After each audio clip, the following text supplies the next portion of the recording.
Welcome to the Software Process and Measurement Cast number 873. I'm Tom Cagley, your host. Dry riverbeds or flash floods. Flow matters. Why? Understanding how value is created and moves through an organization is critical. The problem is that the concept is complicated. Freddie Clark on the panel today stated, measuring flow is a two-dimensional measure of a three-dimensional problem. Complicated. The panel today is Jeremy Barrio, Freddie Clark, Brad Biddorf, and myself. We look forward to flowing along. Gentlemen, welcome to the Software Process and Measurement Cast panel discussion. How is everybody today?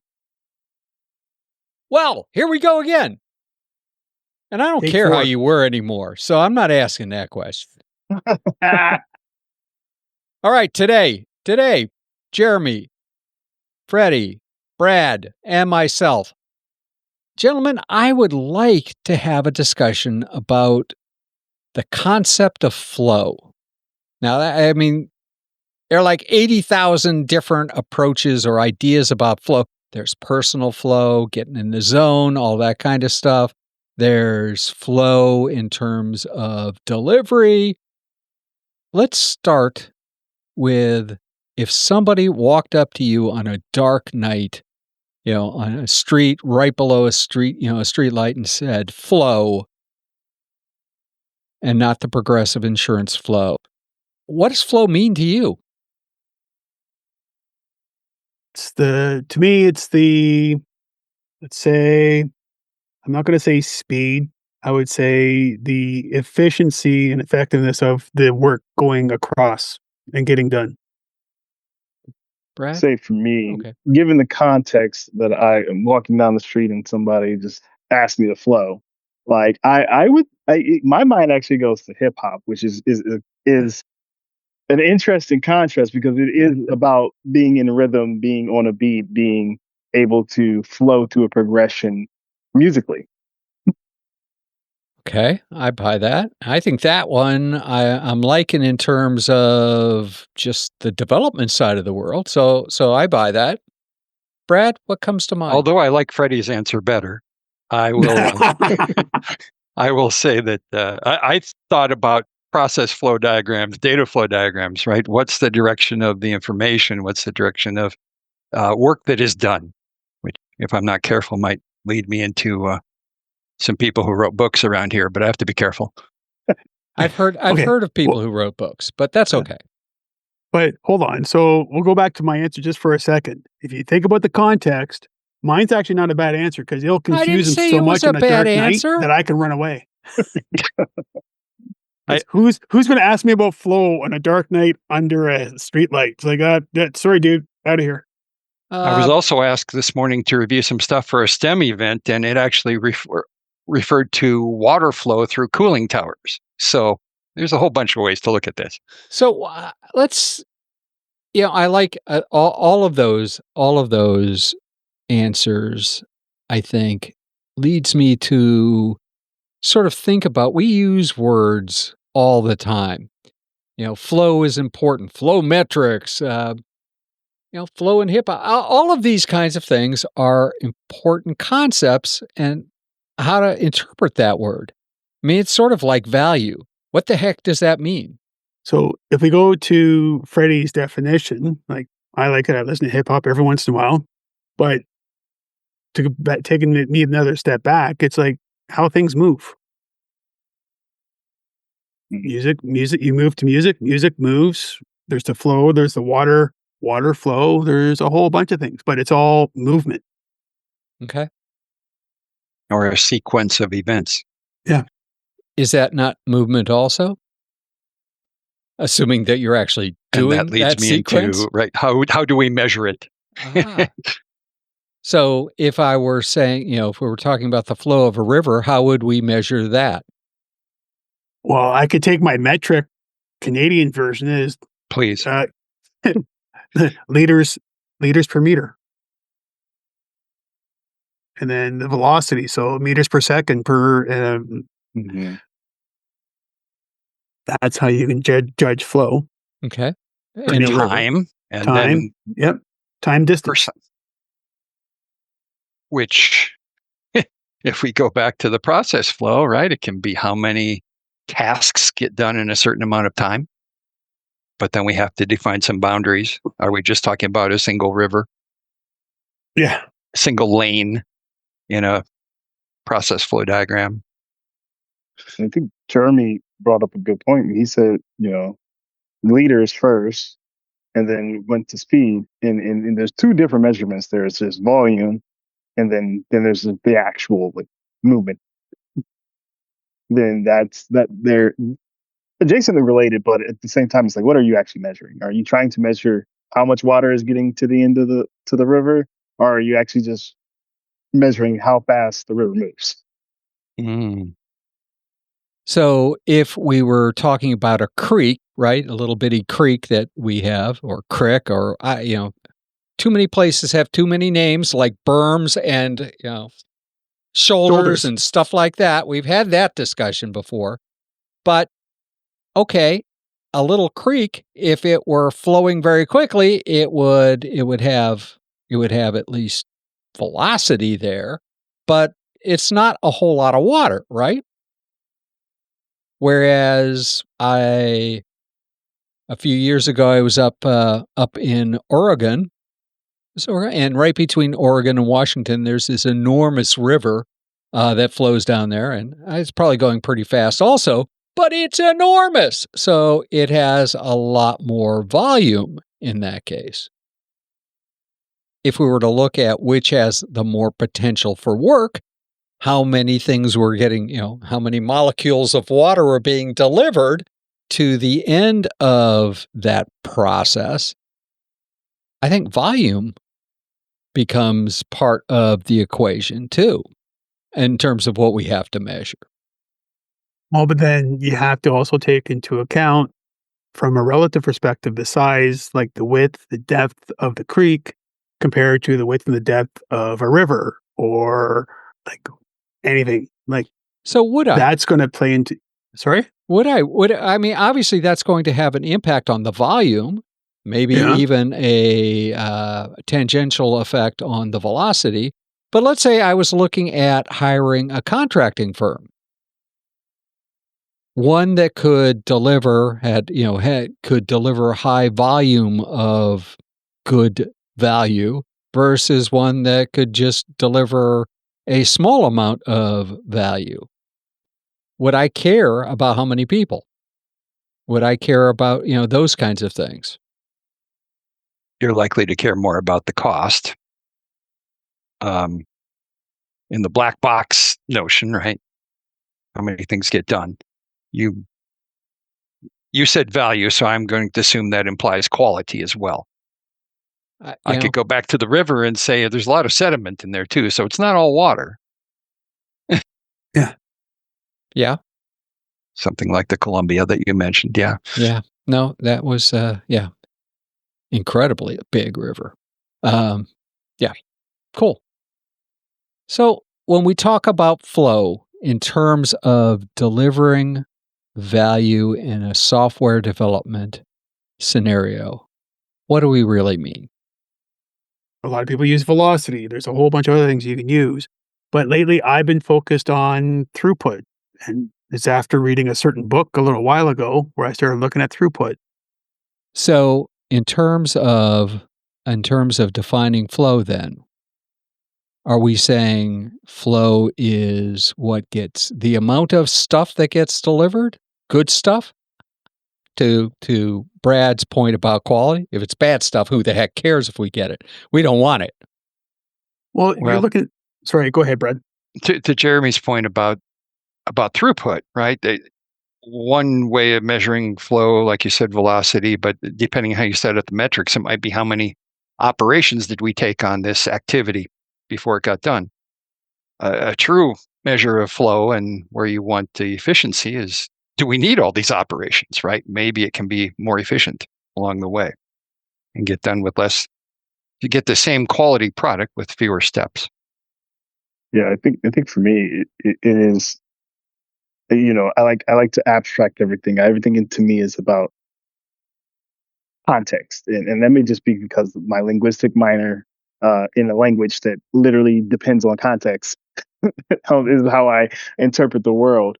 But it really depends on what it is measuring. It's like you said, volume, quality. But it's really comes down to the question of what that flow is. What is the flow that you're trying to achieve? It's like I can be trying to deliver quality. How do I measure that in terms of flow? Is the quality truly new functionality? Is that quality just reduction of bugs? Is that quality? Um, and one of the things that I focus on heavily with my team is uh, being able to deliver uh, good quality balanced with work life. Mm. That is a flow that I've been trying to achieve recently.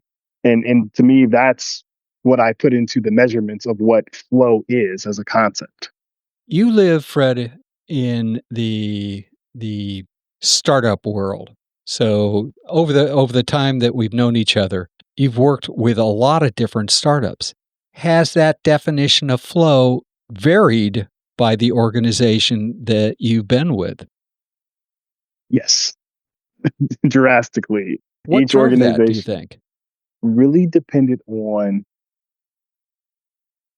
obviously the size of the company as well as the deliverable. So in some of my companies, I was working primarily on contract work. I didn't own the product, but we had strict deadlines. Versus other companies, I owned the product. I could be a little more loose with those deadlines. I could set my pace, and how that work flowed really just depended on the resources that were available to me. Like money is always a big one. More money, more problems, which interrupted the flow of things. You could plan something out, but then the flow goes sideways as soon as like half of your development team is fired. So it really changed in every single one of those situations, and I do think it's really contextual. Freddie, A+ for bringing in Biggie Smalls. Well, and like to the point where it's like, yeah, there's like you could be fast, you could be slow, you could whatever you want to bring out. Like a good, for example, for me is this past week I had a table at an event to obviously to talk to customers, potential customers, and I had one of my friends, one of my associates, come in and she was there. We were both kind of talking, and I'm so happy that she was there because I know it sounds weird, but I like to talk. And I was talking to people and I was going. And I could have just kept throwing out information. And eventually she would step in to shut me down to kind of add a different flavor, a different flow to the information coming in so that the people can get it. And it was great because we had so many, like, we had probably like 15 people come to our table and it was 15 conversations. It wasn't them looking at the table saying, and walking away.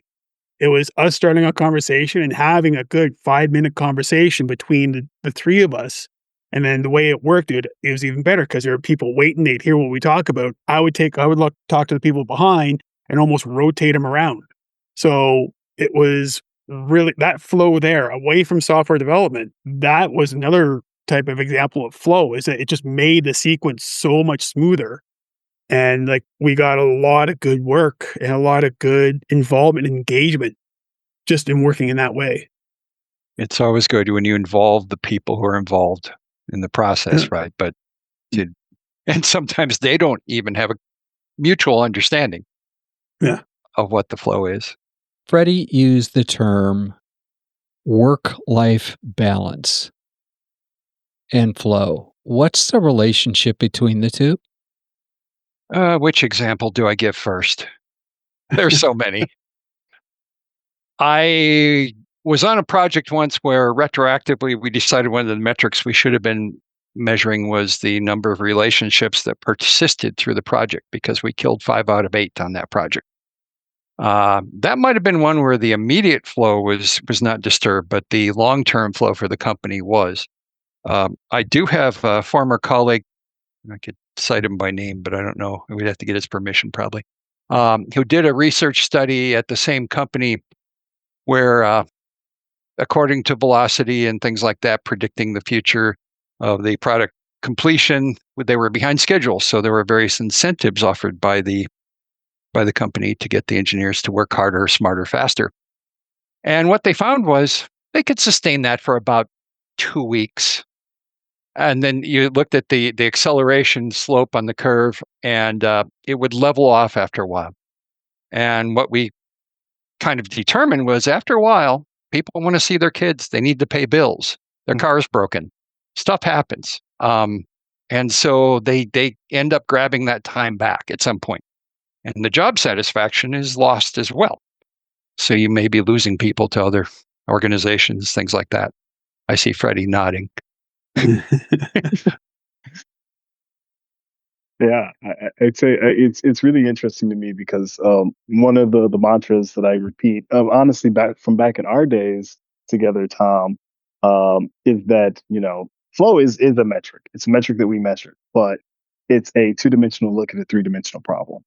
Mm-hmm. You can stand next to a riverbank and look at the river and see the water on a surface level, but beneath there, you're not accounting for the erosion, the animal life that may be disrupting that river. And so it became very apparent as I, grew in my profession that that number is ideal in being human. You always have to have some level of expectation that number is somewhat attainable, but maybe not always. Somebody's having a baby. You didn't know about it until last week. Somebody has a doctor's appointment. So all of those ideals crack.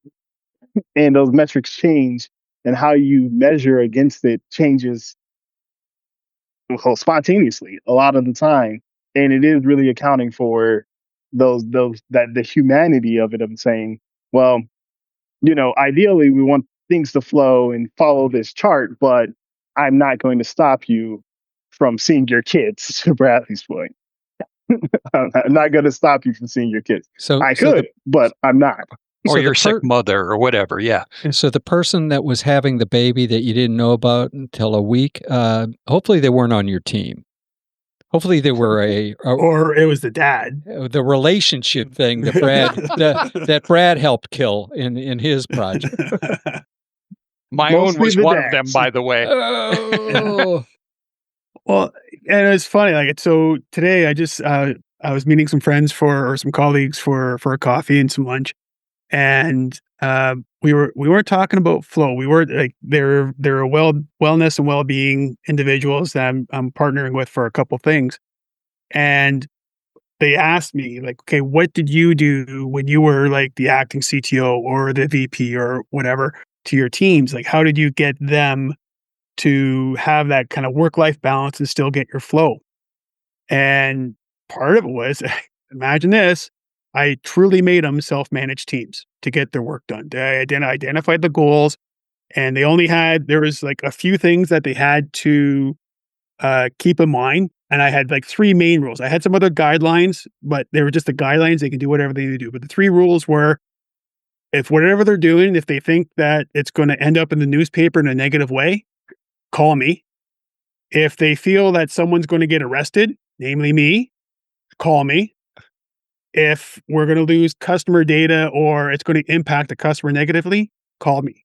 And outside of that, in the main guidelines, I was able to focus on the more strategic part. And so my day shift, some executives, they were laughing at me. They were wondering why I can come in at 8:00 and leave at 4 and not bat an eye and not sit on my phone for another 4 hours afterwards. And same with the team. They would come in, they would do their 8 hours. And there were points where part of me, I'm a bit of a workaholic. Every once in a while, I just kind of take a quick look to see who's online on Slack. And I would see it. I would text them, go home or shut it down.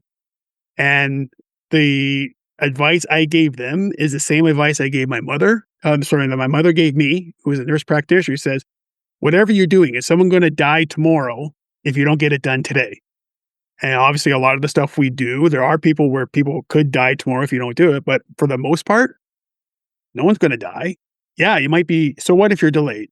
It happens. Like, we're human. There's always going to be a mistake. We can only do so much. And when I worked with that type of view, the actual flow of work exploded. We had a project for this one team where I worked this with. We had a project that was estimated to take 2 years. Like, everyone in the company said this is going to take 2 years with the amount of work. In 8 months, we had 80% of all that work done. So you focus on the people and focus on the right behaviors and give them the opportunity to be that self-managed team. Like, that's what the whole manifesto, that's everything that we've talked about for the past 20 some odd years. That's where it's going to lead to. That's what leads to improve productivity, improve quality, and improve work, and also helps people live their lives. So you kind of have to figure out the right metrics to kind of do that. I know that's where we started off with, but it's just treating people like humans, and then things happen. Things will work afterwards. Okay, I'm gonna play devil's advocate here just for a second before we start to wrap. Is what we're talking about in terms of flow, its impact, and the impact on work-life balance and vice versa. That relationship is what we're describing just a reflection of a economy that's been high flying for a long time. It's flush with money, and as soon as we take a hit to the economy, it's going to be you will work 120 hours a week, and if you don't see your kids, well, you know what, they probably didn't need to see you either. Are we going to get back to that? Because we've been there before, not more than once, as the economy has ebbed and flowed. I think some organizations will probably get there, but I'm hoping is that we've learned our lessons. Most people have learned their lessons. Like, hold on, let's rejig this. Let's figure something better out so that, one, I don't burn anyone out, and two, we get a good flow and information and data, products, you name it. We get all that through, and everyone's happy. Everyone is doing as well as they can, and the clients are happy, the staff are happy, employees are happy, executives are happy. Everyone's happy. Okay. Brad? I'm wondering if that's realistic, that everybody's happy all at the same time. Well, maybe not everyone. You can't get everyone happy, but at least maybe a few people upset, but no one's angry. So I heard a great line I listened to a Daily Shower Thoughts podcast right after I listened to the Daily Dad Jokes podcast every morning when I wake up. And one of the lines today was, you can't make everybody happy, but you sure as heck can piss everybody off. Yep. Yep. Freddie? Okay. Well, we're always going to see, and we see this with every age throughout time, of there are going to be the people who convert back to those ways, which will piss everyone off. And they accept that because of their influx of money, they feel people are replaceable. And you will have the new kids on the block who will try to revolutionize or change that, way of thinking and prosper. Some of them, very few, but some of them will prosper in revolutionizing the way that we work and how work is approached. And I think we're seeing that convergence again now. Like, to your point, it's like we're already seeing post-pandemic. I know it's a traumatic time for a lot of people, but we're seeing that work from home had a lot more sticking power than people thought. I'm working from home right now. and my generation have been super adamant on, this is a quality of life feature that I will not work for you if you do not have. And I am the new generation of skilled workers. So we're going to see that convergence happening over and over again. And I think that is a part of it. We're going to see people who revert back to their old ways, but we're going to see new revolutions happening at a lower scale but happening. This is just a pattern that has ultimately repeated itself throughout time. And I think that's going to affect the way that we think about flow. Like, I have a very abstract concept of flow because I'm at a very young company that says, well, if you got a doctor's appointment for 2 hours, take the day off because, like, what are you going to do for the rest of the day? Like, so it's very interesting concept. Super. Gentlemen, thank you for spending time. It is, but that solves a lot of things that in my past experience that would have handled a lot of the issues that people had. So, Brad, can you say a little bit more about that before we wrap?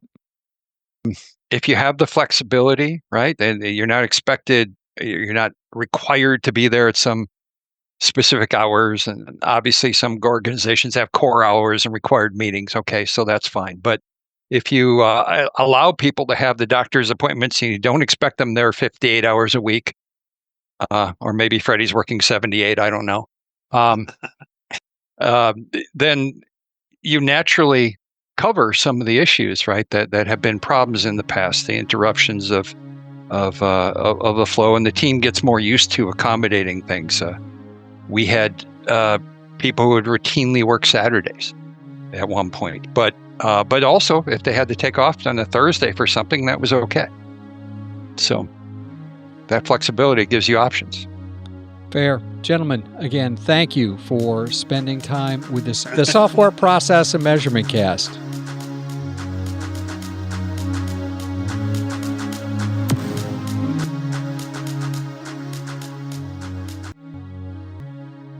Remember, the Software Process and Measurement Cast is sponsored by Mastering Work Intake. Starting everything means finishing nothing, or at least very nearly nothing. It means that you're going to be unpredictable. It means that you're going to piss off your clients. Zoom in. Jeremy Willets and I wrote a book called Mastering Work Intake, link in the show notes. It will help you sort things out. There are things that you can control and things that you can't. Focus on that. A matter of fact, that focus, the things that you can control and the things that you can't, the Stoic dichotomy or Epictetus's dichotomy will be the topic for the next Software Process and Measurement Cast. We have direct control over our thoughts, judgments, and actions. But external events, other people's opinions and outcomes of our actions are not directly controllable. Consider that, especially as you do things like run retrospectives. The Software Process and Measurement Cast number 874 will be posted on August 31st. If you'd like to participate in any of the panels as we go forward, email me at spamcastinfo@gmail.com. We look forward to the conversation. If process improvement is a never-ending journey, why do so many people ask? Are we there yet?